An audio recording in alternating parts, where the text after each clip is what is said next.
모두 편안하고 안녕하십니까? 네, 감사합니다. 와서 보니 제가 조계사 법당에서 초대받아 법문한 지가 꽤 오래됐었네요. 저는 그냥 와서 아무 법문이나 하면 되는 줄 알았더니 그게 아니라 부모하고 자녀 사이에 대화 나누는 거에 대해서 이거 어떻게 해야 되느냐 이렇게 주제를 주셨어요. 사실 제가 자녀를 낳아 본 적이 없다 보니 부모하고 애가 어떻게 말을 해야 하는가에 대한 걸 사실은 여러분이 더 도사예요. 현장에서 직접 겪는 분들이시기 때문에 현장에 경험하는 분들을 제가 따를 수는 없죠. 근데 이제 저도 한 30여 년간 여러분들의 상담을 받고 고뇌를 듣다 보니까 부모하고 자식의 말이 통하지 않는 거는 온 세상이 지옥이 따로 없구나 하는 생각을 정말 많이 합니다. 그래서 오늘 여러분이 이미 다 알고 계시는 것일 수 있으나 제가 또 몇 가지 포인트를 잡아서 도움이 될 수 있다면 한번 적용해 보는 것도 좋지 않겠나 싶어요.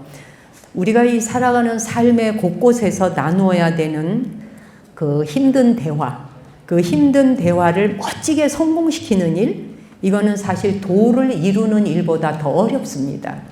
그렇게 쉽지 않습니다. 여러분뿐이 아니라 우리 승가안의 스님들끼리도 그렇습니다. 스승과 제자 사이 또 그 대중과 함께 말이 통한다라고 하는 것이 이게 얼마나 수행의 급수가 높아져야 하는지 해보면 압니다. 그래서 오죽하면 천수경의 첫 구절이 정구업진언으로 시작하겠습니까? 세상에 태어난 우리들은 다 이 업을 입으로 지으면서 살 수밖에 없고 근데 그거를 정화하는 것으로부터 입정화부터 먼저 해서 불보살림 모시는 일에 들어가 봐라 이거지 않습니까? 특히 그것이 자식과의 대화일 때는 지옥불을 건너는 것보다 어렵다라고 얘기를 했어요. 실제 그걸 경험하는 분들도 많으실 거예요. 자녀와 뜻이 잘 맞는 부모라면 뭐 아무 걱정이 없고 하늘이 내려준 천운이겠지만 대부분은 걷잡을 수 없는 그 감정의 소용돌이에 휘말리게 되거나 또 아예 갈등을 회피하는 것으로 그래서 이제 가족 사이가 머무는 그 집이 지옥이 따로 없는 거죠. 그러니까 한 지붕 아래에서 입 다물고 살고 눈 피하고 살고 뭐 그런 가정들도 많잖아요. 이게 우리가 살려고 하는 세상인가? 우리가 부모님으로부터 몸받아 태어나 이렇게 살라고 왔나? 하는 생각이 들 거예요. 근데 우리는 얼마나 많은 순간을 대화를 회피하면서 살고 있는가? 그렇죠? 자신감이 없는 거예요. 말할 능력도 없고. 그러면 이제 회피를 합니다. 근데 그거는 그런 삶이 과연 자녀와 부모에게 어떤 의미가 있는가? 이 통하지 않으면 삶의 질도 떨어지잖아요. 그렇죠? 대화가 통하지 않는다는 사실이 가정의 경제에도 지대한 영향을 미쳐요. 잘 살고 못 사는 것이 돈 많아서 잘 사는 게 아니라 대화가 통하면은 돈이 좀 없어도 먹을 게 부족해도 풍족하게 잘 먹고 살아요. 근데 이게 말이 안 통하면 대화가 안 통하면 어떻게 돼? 그냥 뭐 숨통이 막히잖아요. 그런 거는 경제적으로 아무리 돈을 많이 가져 있어도 가난하다라고 할 수밖에 없어요. 제가 이제 불과 얼마 전에 그 소개받아서 읽은 책인데 Crucial Conversation이라고 하는 우리나라 말로는 결정적 순간의 대화라고 하는 책을 며칠 전에 읽다가 굉장히 정리가 잘 돼 있더라고요. 그러니까 Crucial Conversation, 중요한 대화를 나누는 결정적 순간이 온다. 누구에게나. 근데 그 결정적 순간을 그대는 어떻게 행동하고 처신하는가. 이제 이거지요.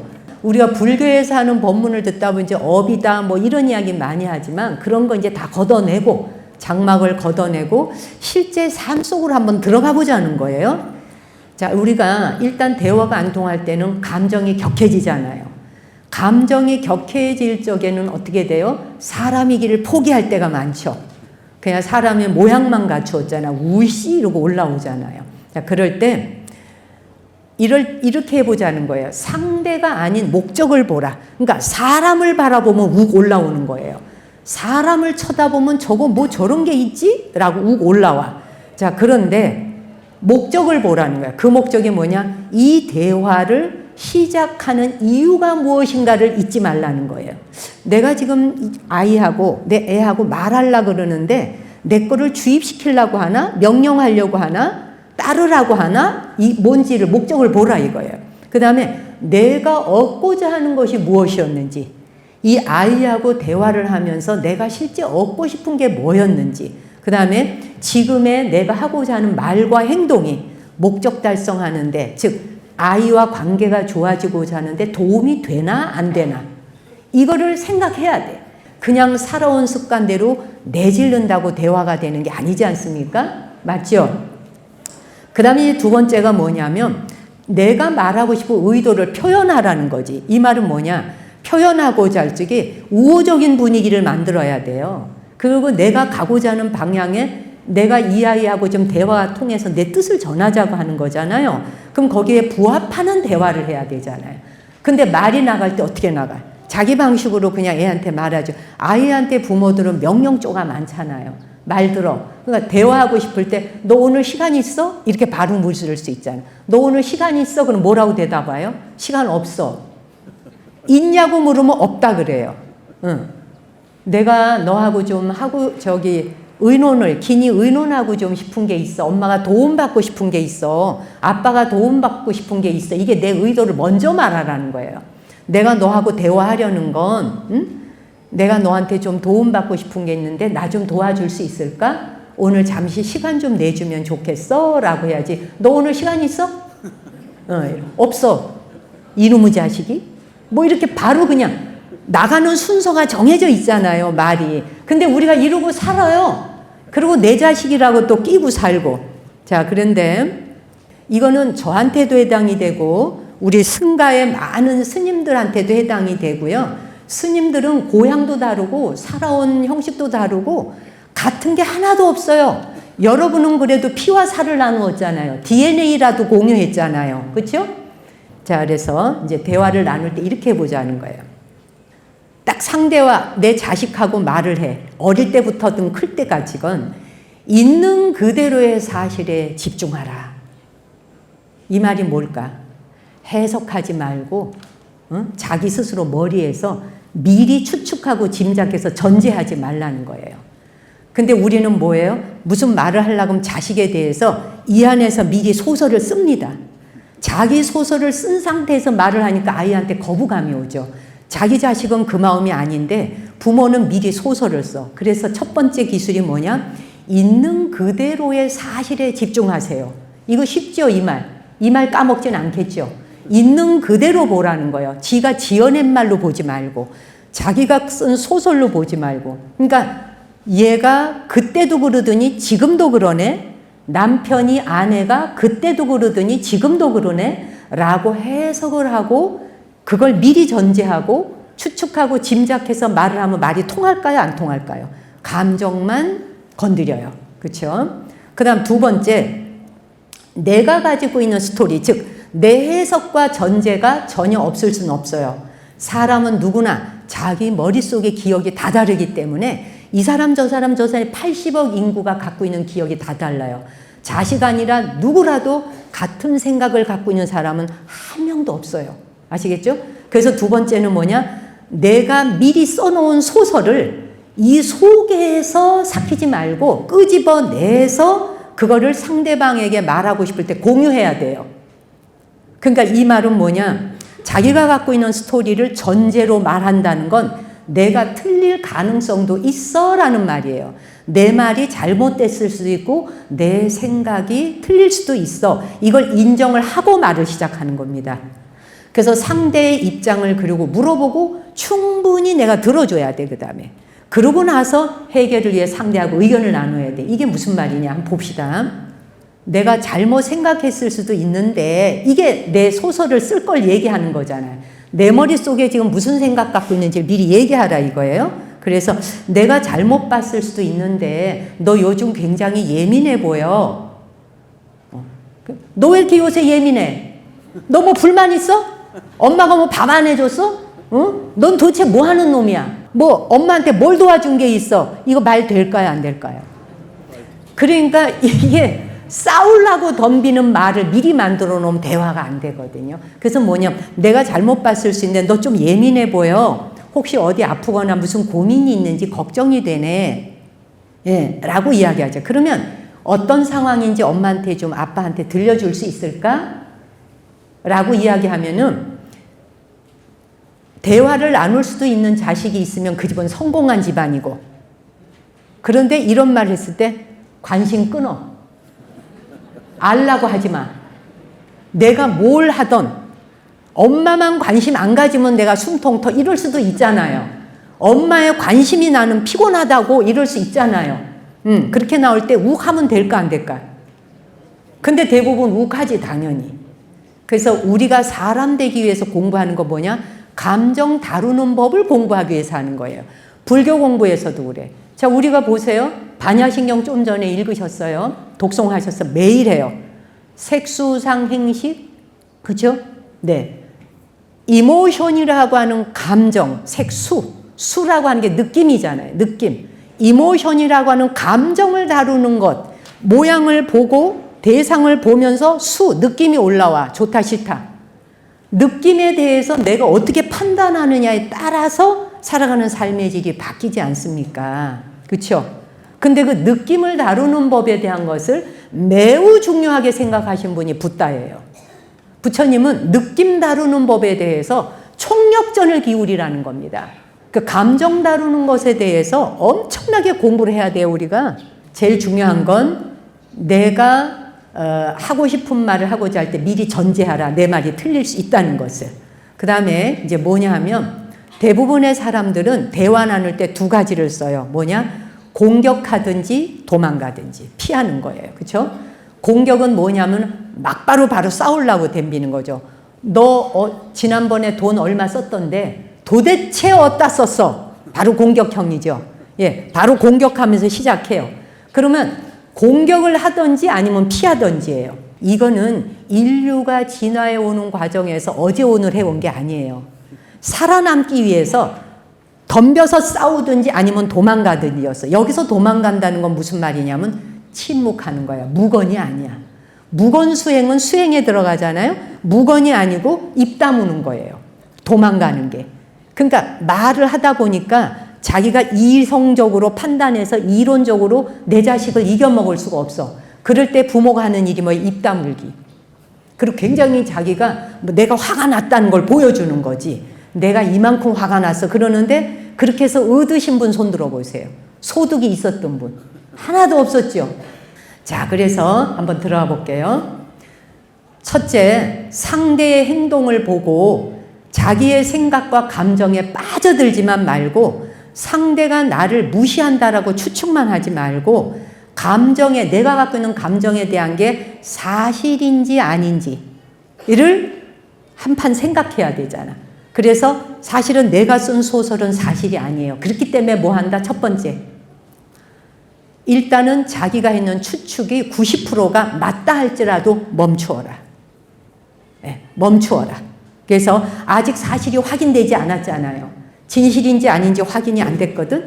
잘못된 스토리는 잘못된 태도를 조장해요. 감정은 태도가 됩니다. 그 사람의 태도를 보면 그 사람의 감정이 어느 위치에 있는지 바로 드러나요. 뭐 관상 보러 다닐 거 없고 점치러 다니실 거 없어요. 그 사람의 감정은 곧 태도라서 태도가 곧 자기 감정을 나타내요. 불자가 우리가 자기 감정으로 해서 자기 태도가 잘못된 걸 보여주는 게 좋은가요? 어때요? 고개는 흔드는데 자꾸 그렇게 되죠. 네, 그래서 첫째 멈추어라. 잘못된 스토리, 잘못된 짐작과 추측은 잘못된 태도를 조장하게 된다. 소설 쓴다. 그러다 보면 이럴 때 싸우게 되거나 도망간다. 입 다물고 꾹 다물고 가만히 있는 거죠. 한 지붕 안에서 입 다물고 말 안 하는 사람 얼마나 많아. 그렇죠? 그래서 자신의 추측과 감정으로 해석을 하게 될 때 소설을 써나가기 시작하면 두 가지가 있어. 본능적으로. 코스프레 한단 말 들어보셨죠? 피해자 코스프레를 해요. 남을 탓하는 거지. 나를 이용만 하고 저놈의 자식은 엄마를 이용만 해. 나를 부모 취급도 하지 않아. 날 아주 우습게 봐. 다른 사람한테는 잘하는데 날 함부로 대. 그러는 걸 보면 자식이 아니라 왼수야. 부모님들이 대부분 자식하고 대화가 통하지 않을 적에 하는 말이 뭐냐 하면 나를 무시한다예요. 예, 부모 알길 우습게 한다. 뭐 이런 식의 감정이 억눌러지면 어떻게 돼요? 대화가 통할 리가 없죠. 그다음 두 번째가 뭐냐면 소설을 쓰기 시작하다 보면 상대를 악마로 만든다는 거예요. 나쁜 놈, 못돼 빠진 놈, 누구 피를 닮았어? 나를 닮았다면 절대 저럴 리가 없어. 그럼 누구 닮았게? 시댁 닮았지. 우리 집안 닮았으면 저럴 리가 없는 거죠. 안 그래요? 이렇게 해서 이제 뻥튀기가 아까 감정은 이렇게 택도 없는 걸 끌고 와요. 우리가 그렇게 일생을 살아요. 네, 그렇잖아요? 365일 저놈은 나를 괴롭힐 생각만 해. 이렇게 하다 보면 사실이 아닐 가능성이 높은 것에 누가 시달린다? 내가 시달려. 스토리를 제멋대로 쓰는 지어내는 습관을 멈추자는 거예요. 이건 연습해야 돼요. 그래서 불자님들은 기도를 많이 하시잖아. 그래서 다시 정리를 하자면 대화를 할 적에 사실 있는 그대로 내 눈에 본대로 공유하라는 거예요. 그 다음에 내 스토리를 두 번째 들려주면서 말하라는 거예요. 내가 잘못 봤을 수 있는데 내 생각이 틀릴 수 있는데 내가 보니까 요즘엔 네가 좀 과민해 보여. 좀 예민해 보여. 예, 엄마가 살얼음판을 걷는 것 같아. 말 붙이기가 조금 어렵다. 혹시 너 걱정 있니? 어디 아픈 거 아니야? 안 좋은 일 있어? 뭐 이렇게 말할 수 있다는 거지. 그렇게 상대방의 입장을 세 번째 물어봐 줘야 된다는 거예요. 그런데 말이에요.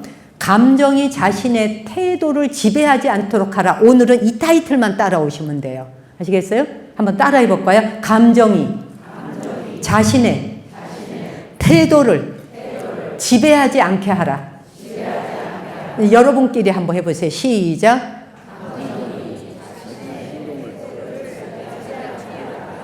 한 줄인데도 이렇게 외우기가 어려워. 이러니까 집에 가면 어떻게 돼? 감정이 나를 지배한다 이렇게 되잖아. 그렇죠? 자, 보세요. 우리가 가족이 된다는 건 억겁 세월 동안에 정말 귀하디 귀한 사람을 만난 거예요. 제가 한 가지 스토리를 이야기해 드릴게요. 모든 가정이 다 그런 건 아니겠지만 그런 일이 누군가에게든 언제 닥쳐올 수 있어요. 병원을 갔는데 가족 중에 누군가가 암 진단을 받았어요. 그런 순간을 맞이한다면 그토록 통하지 않던 마음의 문을 굳게 닫아 걸었던 걸 후회하게 되죠. 죽음이 임박했을 때. 숨결이 바람될 때라고 하는 책을 제가 몇 년 전에 굉장히 감동 있게 읽었었는데 36살 먹은 그 폴 칼라니티라고 하는 사람이 의사예요. 아주 유능한 신경외과 의사였는데 폐암 말기 진단이 나와요. 그래서 이제 36살인데 폐암 말기가 나왔어. 투병을 하면서 그냥 그 과정을 담담히 받아들이는 걸 책으로 쓴 거예요. 그는 자신이 의사로서 환자에게 했던 말들을 떠올려봐. 그리고 자기가 지금 환자가 됐잖아. 내가 환자가 돼서 다시 그걸 되새겨보면서 죽음을 앞둔 것에 대해 성찰을 해. 그 치열함을 글로 풀어 쓴 거예요. 그래서 이제 진단을 받고 난 다음에 수술실로 다시 복귀를 해요. 그리고 엄청난 양의 수술량을 소화해냅니다. 의사로서. 엄살 부리거나 투정하지 않아요. 세상 다 끝난 것 같이 행동하지도 않아요. 오히려 더 열정적으로 마지막 의사로서의 행위를 다해요. 그리고 아내하고 상의를 해요. 그래서 아이를 갖기로 결정합니다. 애를 가져요. 아내가 임신한 후에 암이 급속도로 악화가 돼. 그래갖고 의사의 길을 포기합니다. 그 딸이 태어났어. 8개월이 됐지. 그리고 8개월이 되면서 급속도로 암이 퍼지니까 모든 치료를 거부하고 맑은 정신 상태에서 자기 딸 태어난 지 8개월 만에 가족 품에서 숨을 거두어요. 우리는 살다 보면 가족 사이에 이런 일들이 많이 생겨요. 안 생기란 법이 없죠. 그렇죠? 자, 그런데 제가 드리고 싶은 얘기는 이거예요. 이 폴이 자신의 딸한테 이런 이야기를 남겨요. 이게 너무 감동이었어요. 가족이 어떤 사람인지를 보자는 거예요. 대화 되네 안 되네를 따지기 이전에. 네가 어떻게 살아왔는지, 무슨 일을 했는지, 세상에 어떤 의미 있는 일을 했는지 말해야 되는 순간이 너에게 온다면 바라건대 죽어가는 이 아빠의 나날을 네가 충만한 기쁨으로 채워줬다는 사실을 빼놓지 말았으면 좋겠구나. 네가 나에게 어떤 존재였는지를. 그건 아빠가 평생 동안 36년을 살도록 한 번도 느껴보지 못했던 기쁨이었고 네가 태어난다는 것으로 인해서 아빠는 이제 더 많은 것을 바라지 않고 만족하며 편히 이제 눈 감을 수 있게 되었다. 네. 그래서 자신에게 남아있는 시간이 얼마 되지 않고 그걸 알게 됐을 때 앞으로 할 일이 명백해진다면 이 사람이 그런 얘기를 해요. 만약에 나한테 살 날이 3개월 남았다고 진단이 온다면 그 3개월을 나는 가족과 열정적으로 보낼 것이다. 1년이 남았다고 한다면 나는 열심히 책을 쓸 것이다. 만약 10년을 살 수 있다고 한다면 다시 의사로 복귀해서 사람들의 질병을 치료하는데 의사의 사명을 다할 것이다. 이런 얘기를 해요. 사람들의 질병을 치료하는데 사명을 다한다. 우리는 한 번씩 하루밖에 살 수가 없는 것, 하루씩 살 수 있을 뿐이라는 이것이 그 진리가 막상 자기가 아파 보니 별 도움이 되지 않았다. 그 하루를 가지고 난 대체 무엇을 할 것인가? 이게 화두로 물어보라는 거야. 그 하루를 갖고 난 대체 뭘 할 건가? 가족하고 말 안 통한다고 입 다물고 지내면서 눈 흘기면서 살고 소리 지르면서 살고 감정에 내가 매립돼 가지고 감정의 포로가 돼서만 살 것이냐 라는 거죠. 살아갈 날이 짧게 남아있을수록 가족과 함께 시간을 보내겠다라고 하는 말은 그게 긴박한 순간에 가장 절실하고 가장 소중한 것이기 때문이에요. 그것이. 우린 이걸 잊지 않을 수 있는 노력을 해야 돼요. 기억을 해야 돼요. 가족일수록 대화의 진심이 통하기 어려워요. 왜 그러냐면 당연히 가족이니까 내 마음을 내 생각을 오해 없이 이해해줘야 된다고 생각하기 때문이에요. 그런 일은 존재하지 않아요. 내가 하는 말을 당연히 넌 알아들어야 되고 내가 하면 넌 아까지 알아들어야 돼. 세상에 그런 건 존재하지 않아요. 자식의 브레인과 여러분의 브레인은 같지 않아요. 그대의 기억과 상대방의 기억은 같지 않아요. 그렇기 때문에 절대로 그 사람이 당연히 알 거다라고 생각하고 추측하지 마시라는 거예요. 한 걸음씩 스텝 바이 스텝으로 가면서 대화를 하셔야 돼요. 입을 다문다거나 빈정거리면서 그래 넌 항상 바쁘시지 뭐. 엄마 좀 시간 좀 내줄 수 있어. 시간 없는데 그렇지 뭐 네가 나한테 시간 내줄 수 있겠니? 언제나 바쁘시죠. 이러면 대화가 될까 안 될까? 근데 우리는 이렇게 빈정대는 비꼬으면서 퉁명스럽게 투덜거리는 투로 애처럼 징징거리면서 살면서 80을 먹고 90을 먹더란 얘기예요. 이렇게 나이 들어갈 수 없다는 거지. 그렇죠? 그러려고 시작했는 말이 아닌데 그런 상황으로 치달러 가지. 이 지구에서 가장 먼 별이 에렌델이라고 하는 별이 있대. 129억 방향 떨어져 있대요. 좀 과장해서 말하자면 말이 통하지 않는다는 사실은 대화가 안 통한다 하는 말은 지구에서 가장 먼 별과 별 사이와 같을 때가 있는 거야. 도무지 만나질 수가 없는 별과 별. 그렇게 살고 싶어서 여기 오진 않았을 거 아니야. 그렇죠? 그런데 이제 이야기를 할게요. 대화라는 건요. 아이가 어릴 때부터 나누는 게 좋아요. 어릴 때부터 애하고 대화 나누는 법을 하셔야 돼. 먹고만 살라고 온 거 아니잖아요. 대화는 아기 때부터 나누어야 돼. 근데 아기 때부터 어떻게 나눌까? 좋은 질문을 해야 돼요. 아이한테 물어봐야 돼요. 예, 아이한테 애들이 커가기 시작하면 그 나이에 맞추어서 엄마가 좋은 질문을 하는 습관을 들이셔야 돼. 그러려면 어떻게 돼? 책을 읽으셔야 돼. 한 달에 한 번씩이라도 서점에 나가 좋은 양서를 사서 책 한 번 읽어보고 그러고 난 다음에 거기서 좋은 내용이 있었으면 밥상에서 떡 차리면서 내가 무슨 책을 봤는데 거기 이런 내용이 있더라. 그걸 보면서 나는 이런 생각을 했어. 이러이러하던데 혹시 그 얘기 들으면서 너는 어때? 이렇게 물어보면 엄마가 유식해 보이잖아. 읽어야 돼. 그냥 눈이 안 보여서 책을 못 읽어. 법문 들어야지. 법문 들으면서 야 오늘 내가 법문 들으러 갔는데 거기서 이런 말이 나왔어. 참 마음에 와닿았는데 감정이 나의 태도가 되지 않도록 하라. 이 말 꼭 외워야 돼요. 감정이 내 태도가 되지 않도록 하라라는 말이 오늘 법문의 주제였거든. 근데 나도 모르게 내 감정이 태도가 됐더라고. 그래서 네가 볼 때 엄마가 그런 점이 있을 때는 어떻게 보여? 그럼 엄마 괴물로 보여. 이럴 수도 있는 거지. 그럴 때 오 그렇지. 그러게 내가 여태 괴물로 살아왔네. 할 수 있잖아. 그렇죠? 적절한 질문을 해야 돼. 자, 그래서 아무리 자식이라도 부모라도 상대를 전적으로 다 알 수가 없어요. 중요한 사실은. 단 한 사람도 우리는 제대로 알 방법이 없습니다. 이거 진리예요. 아시겠어요? 우리는 누구도 상대를 온전히 알 방법이 없습니다. 그래서 말을 해야 되는 겁니다. 물어봐야 되는 겁니다. 소설 쓰지 말고 내 눈에 그렇게 보였는데 맞아? 내가 본 거 맞아? 라고 물어야 되는 거예요. 그러면 아니야. 응 맞아. 라고 할 수 있는 거지요. 다른 사람의 인생에 들어가 본다는 거, 그 사람이 되어 본다는 거, 이건 어떤 의미에서는 굉장히 거룩하고 신성한 일입니다. 성스러운 행위이죠. 남의 인생에 들어가 본다는, 그 사람이 되어 본다는 거. 자녀에 대해서 잘 알고 있다는 거 착각이에요. 우리가 물리에서 그런 말을 하거든요. 물리학에서 물리량이라고 하는 게 있는데 굉장히 어려운 단어이지만 듣고 지나가도 돼요. 벡터와 스칼라라는 말이 있어요. 그 벡터라고 하는 건 X, Y, Z 3차원 공간밖에 없어요. 3차원 공간만 지각할 수 있는 걸 벡터라 그래. 벡터라는 건 크기와 방향을 가지고 있는 거예요. 뭐 그것까지 잊어버리셔도 돼요. 이 말은 뭐냐면 X축, Y축, Z축이라는 3차원의 세계, 우리가 사는 3차원. 이 3차원의 세계에서는, 벡터의 세계에서는 도저히 이해할 수 없는 사람이 있어요. 이게 3차원에서 일어나는 일이에요. 근데 스칼라라고 하는 건 뭐냐? 집합론적 사고를 하게 돼. 그렇기 때문에 이해 못할 사람이 하나도 없는 거예요. 그 사람에겐 그 사람의 우주가 있고 나에겐 나의 우주가 있다는 말이지. 스칼라적으로 집합론적으로 생각을 할 수 있어야 반야심경의 마지막 진언이 뭐예요? 아제 아제 바라 아제 바라 승아제 모지 사바. 이거는 XYZ라는 벡터 3차원을 이야기하고 있지 않아요.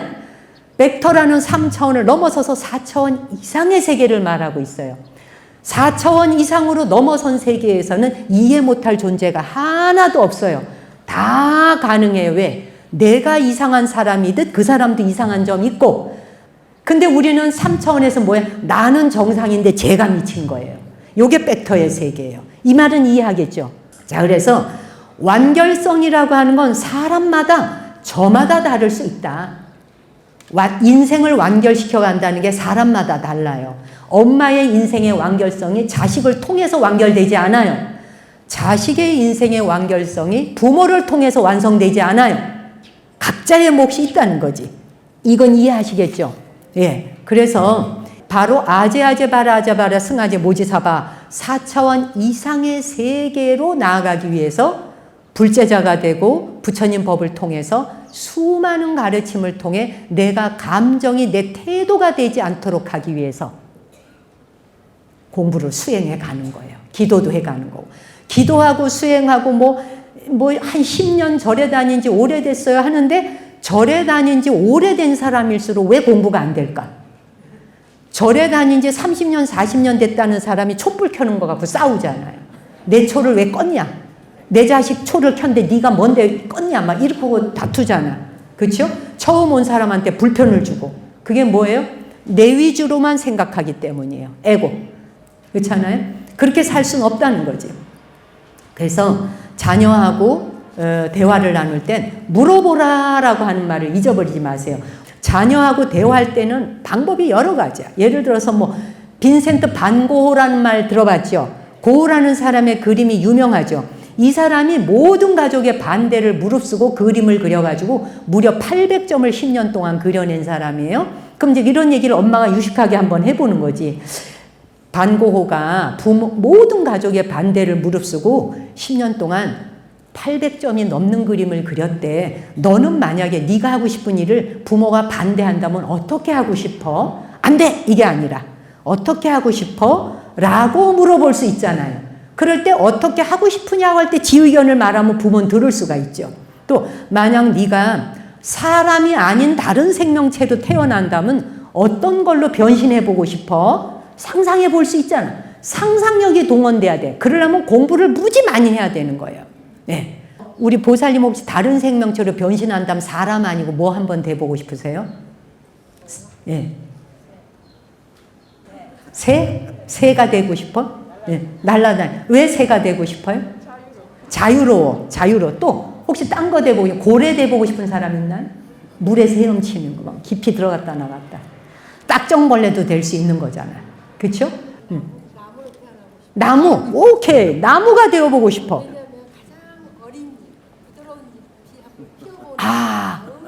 어린 잎과 보드라운 잎사귀를 싹 틔우는 나무의 생애를 살아보고 싶대. 얼마나 대화가 돼. 말이 되잖아, 말이. 그쵸? 네, 박수 받으실 일이네. 네, 맞습니다.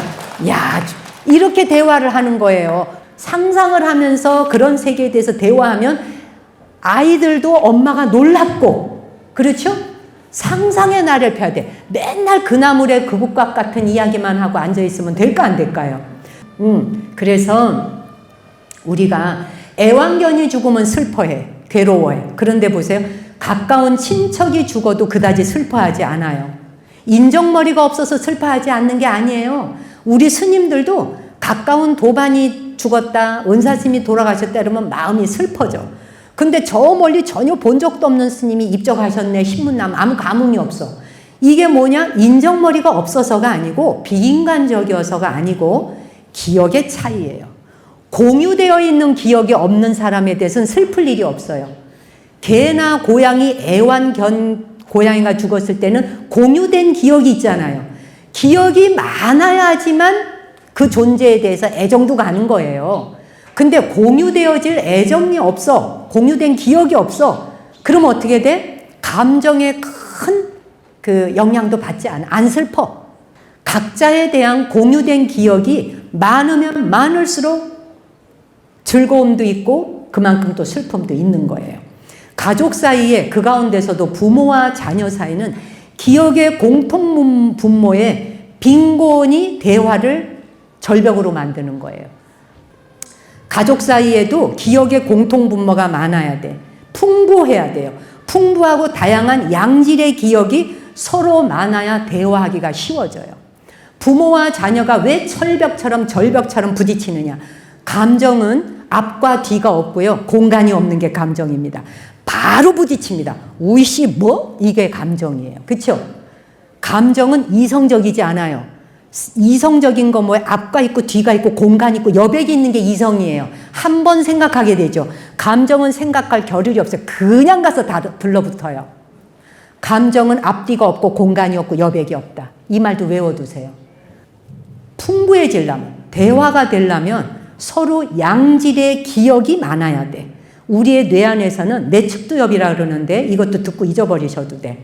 템포럴 로브라 그래서 내측두엽에는 해마 복합체라는 게 있어서 우리의 기억을 저장합니다. 해마 복합체가 우리 기억을 저장하는 영역인데 이게 기억 공유가 많아야 대화가 즐겁고 재미있는 거예요. 한마디 말 나가고 나면 그 다음 두 번째 말 나가기가 어렵죠. 들어있는 게 없잖아. 자식이 갖고 있는 기억과 여러분이 갖고 있는 기억이 같지 않기 때문에. 그렇죠? 예. 그래서 많은 기억을 공유하라. 예. 그래서 문제가 생겼을 적에 평면에서는 솔루션이 없다는 거예요. 감정적인 차원은 평면이잖아요. 감정은 그냥 가서 부딪히는 거예요. 입체적이질 않아요. 공간과 여백이 없단 말씀 드렸죠. 감정은 입체가 없어요. 바로 평면이에요. 그냥 가서 들이박아요, 그냥. 문제가 생겼을 때 평면 구조로 보면 솔루션이 안 나와요. 그래서 아인슈타인이 그런 얘기 하잖아. 문제가 생겼을 때 차원을 이동하세요. 차원을 이동하세요. 감정은 선택이에요. 차원을 이동하라. 3차원의 사바세계에 몸붙이고 살고 있지만 아제 바라 승아제 모지사바 가자 어서 가자 열반 언덕 건너가자. 이때 열반 언덕 언니예요. 극락세계잖아요. 극락세계 건너가자. 차원 바꾸자 이 말이거든요. 차원을 바꾸어서 살라고 하는 길을 열어주신 분이 붓다예요. 실제로 부처님은 그 길을 사셨고 우리에게 45년 법을 설하시면서 누누이 고구정령이 일러주셨고 그런데 우리가 이 길을 듣고 이 길을 빼버리니까 실천하기가 너무 어렵고 어렵다는 말밖에 하지를 못한 거예요. 그렇죠? 감정은 선택이다라는 말을 기억해 주세요. 마지막으로. 선택을 어떻게 하느냐에 따라 적절한 선택이 관계의 질을 바꿔준다. 감정이 풍부해지려면 가지고 있는 기억의 양이 많아야 한다.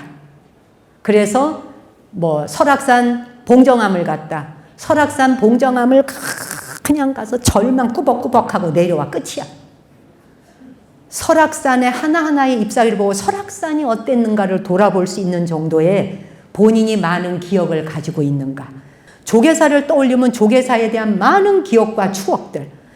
어떤 변화가 있고 무엇이 나로 하여금 기쁨을 주는가? 라고 하는 기억을 많이 가져야 자식하고 대화할 때 할 말이 있는 거예요. 인간은 말로서 대화할 수밖에 없거든요. 그렇잖아요? 자, 오늘 했던 말 요약하고 마무리하겠습니다. 제가 첫째 아까 뭐라 그랬어요? 감정이 태도가 되지 않게 하라. 가족과 대화를 나누려면, 자식과 대화를 나누려면 따라해 보세요. 자식과 대화를 나누려면 공유하고 있는 기억이 다양해야 한다.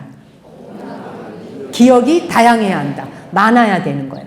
그러니까 그냥 눈 뜨고 돌아다니는 눈 감은 사람처럼 다니지 말고 하나하나를 주도 면밀하게 예민하게 보시라는 거예요. 그냥 법당에 왔어. 꾹뻑 절해서 갔어. 끝 땡. 일주일에 한 번씩 법문 들으러 와 그냥 매일. 이것밖에 없으면 어떻게 해? 공유된 기억이 없는 거예요. 그렇죠? 대화 나눌 게 없는 거예요. 엄마가 절에는 가는데 뭐 물어다 주는 말이 없어. 그러니까 여러분의 자녀들이 절에를 안 오는 거예요. 그렇죠? 잔소리와 관련된 거는 너무 많이 알아. 남에 대한 이야기. 그치? 이거 다 걷어내야 돼 이제. 남의 말하는 거. 남에 대해서 말하면 어떤 업을 짓게 되느냐. 지가 그 사람하고 살아봐도 모르는데 부부가 한 이불을 덮고 살아도 모르는데 내 뱃속에서 10달을 키워서 내놔도 모르는데 하물며 차 한 잔도 안 마셔본 사람을 어떻게 알겠나. 망상과 착각이죠. 우리는 누구에 대해서 소문 퍼뜨려가면서 사는 것을 즐거워했어요. 오죽하면 부처님께서 그래요. 세상은 무지가 군림하고 그리고 사람은 녹록지 않다. 네가 생각하는 것처럼 그렇게 만만한 사람들이 있는 게 아니야. 진짜 상대하기 어려운 인간 중은 무지 많아. 자바안경에 그런 말씀하셔. 얼마나 당하셨으며. 우리 자신들이 어떤 생각으로 살아야 할까. 그쵸? 자, 끝으로 사랑하는 가족을 위한 기도문. 이걸로 명상을 대신하고 마무리하겠어요. 나는 오늘부터 내 소중한 가족을 대할 때마다 항상 마음 챙김하며 자비로운 말, 따뜻한 말, 힘이 되는 말로 가정에서부터 자비를 실천하는 보살행을 닦겠습니다. 나는 가족이 내 마음을 다 알아주기를 바라면서 혼자만의 생각으로 상상하여 화를 내거나 비난하는 말을 멈추겠습니다.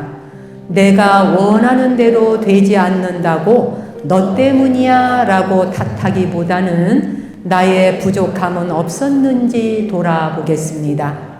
가까운 사이라는 이유로 날카로운 말로 시시비비를 가리느라 내 소중한 사람을 힘들게 하지 않고 그럴 수도 있겠구나 하고 따뜻하게 수용하겠습니다. 특히 자녀에게 충고하고 싶은 마음이 일어나면 그것이 진정 내 아이를 위한 것인지 곱씹어 생각하고 때에 맞추어 가장 부드럽게 말하겠습니다. 가족이라는 이유로 잘 안다고 생각하면서 함부로 지레 짐작하고 추측하여 말하기보다 나는 그에 대해 아무것도 아는 것이 없다는 마음으로 매 순간 새롭게 상대를 바라보겠습니다.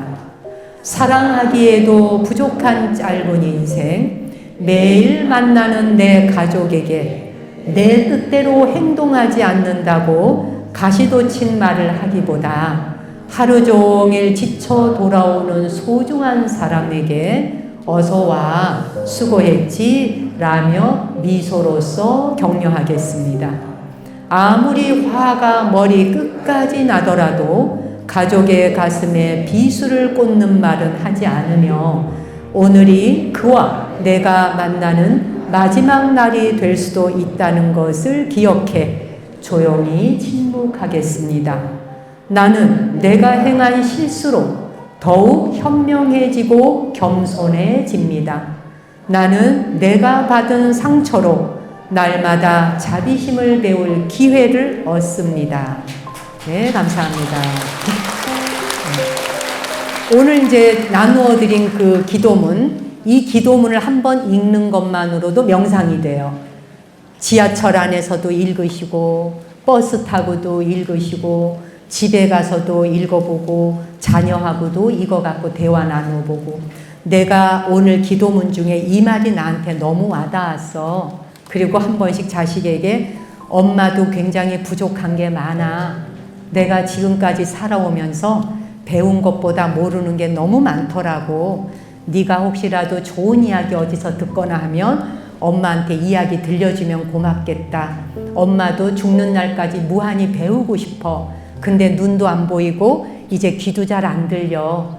네가 혹시 조금이라도 시간이 남은 엄마한테 단 3분이라도 네가 배웠던 것 중에 좋은 말이 있으면 엄마와 아빠에게 밥 먹는 시간에라도 한마디 전해줄 수 있겠니? 그러면 엄마는 기쁘겠어. 왜냐하면 나도 배움에 대한 욕구가 있는데 나이가 드니까 배운다는 사실이 참 어렵더구나.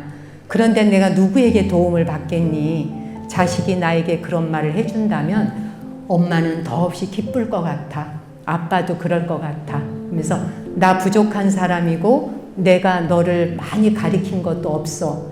부족한 사람들끼리 만나서 한 생애를 살아가는 이런 일이 너무나 기적 같지 않아? 그러니 다투면서 살기보다, 그리고 입 다물고 말하고 싶지 않아 라고 하기보다 하고 싶지 않은 것도 해야 하는 게 있더구나. 하고 싶은 것도 참아야 하는 게 있고, 정말 하고 싶은데 안 할 수 있어야 되고, 안 하고 싶은데 할 수 있어야 돼. 그렇죠? 세상을 살다 보니 그런 게 있더구나. 내가 네 엄마로서, 너의 아빠로서 부족한 사람이지만, 그러나 엄마 마음에는 내가 절에 다니는 이유는 딴 거 없어. 내가 할 수 있는 건 한 가지.